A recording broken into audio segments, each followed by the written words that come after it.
तुम्ही पाहत आहात JDM लाईव्ह। ताज्या बातम्या बघण्यासाठी आत्ताच आमच्या चॅनलला सबस्क्राइब करा।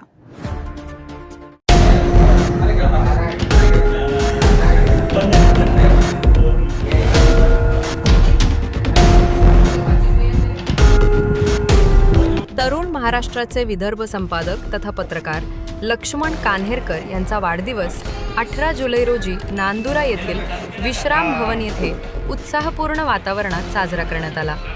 या प्रसंगी पत्रकार बांधव, सामाजिक कार्यकर्ते तसेच उपस्थित नागरिकांनी लक्ष्मण कान्हेरकर यांना पुष्पगुच्छ देत वाढदिवसाच्या मनपूर्वक शुभेच्छा दिल्या। पत्रकारिता क्षेत्रातील त्यांच्या कार्याचा गौरव करत उपस्थितांनी त्यांना पुढील वाटचालीसाठी शुभेच्छा व्यक्त केल्या। वाढदिवसाचा हा सोहळा आनंदी आणि आपुलकीच्या वातावरणात पार पडला। उपस्थितांशी संवाद साधताना लक्ष्मण कान्हेरकर यांनी शुभेच्छा देण्यासाठी आलेल्या सर्व पत्रकार, सामाजिक कार्यकर्ते आणि नागरिकांचे मनपूर्वक आभार मानले।